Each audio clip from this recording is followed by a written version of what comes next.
Salam, jumpa lagi bersama saya di kanal Pijar-Pijar Hikmat. Sobat Hikmat, Tuhan memberikan hikmat kepada orang-orang di seluruh bumi, termasuk salah satu suku bangsa, yaitu suku bangsa Eskimo. Mereka yang hidup di antara salju, mereka membutuhkan pakaian hangat dari kulit binatang, khususnya beruang dan serigala.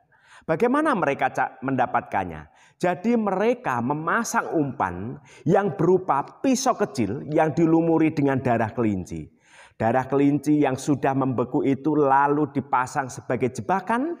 Dengan demikian serigala dengan penciumannya yang sangat tajam itu mendekat lalu mencium, menjilat, kemudian mengendus, menjilat lagi, terus menerus menjilat. Lama-lama darah kelinci itu makin menipis.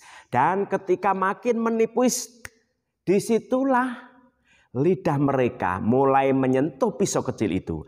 Lalu tersayat, darahnya meleleh, tetapi ironisnya darahnya itu terus menerus dijilati tanpa menyadari yang dijilati itu adalah darahnya sendiri.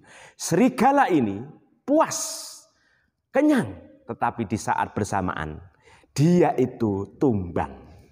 Saudara, gambaran seperti ini di dalam diri orang jahat itu juga ada di dalam kitab Amsal. Pasal 1 ayat 17 sampai 18 begini bunyinya.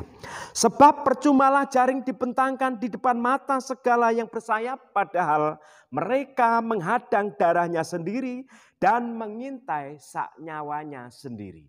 Jadi Salomo sebagai orang yang berhikmat itu sangat jeli di dalam mengamati kebiasaan atau akhir hidup orang berdosa. Orang berdosa, orang jahat, orang yang berkanjang di dalam hal-hal yang buruk mempunyai akhir hidup yang jelas, yaitu hidup nista, memalukan dan menuju kehancuran. Orang yang berbuat jahat ini dikatakan dalam Amsal ini lebih bodoh daripada seekor burung. Burung itu kalau di depannya itu ada jaring lalu dibentangkan jebakan, dia cepat-cepat menghindar.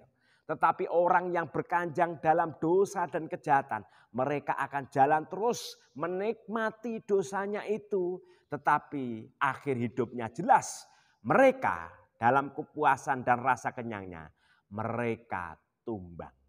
Salah satu karakteristik dari dosa itu adalah menghancurkan dirinya sendiri atau self-destruction. Jadi kita tidak perlu iri terhadap orang-orang yang jahat.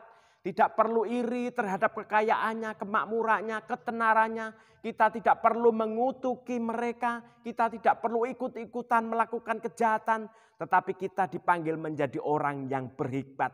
Hidup lurus selangkah dengan firman Tuhan. Hidup searah dengan perintahnya. Dan kita kalau jatuh dalam dosa cepat-cepat bangkit melawan dosa itu. Bertobat cepat-cepat mengikuti Tuhan Yesus. Untuk mendapatkan kehidupan yang penuh dengan sukacita dan bahagia. Itulah kita menjadi orang yang bijaksana. Kiranya pertemuan kita hari ini membuat hikmat kita makin berpijar.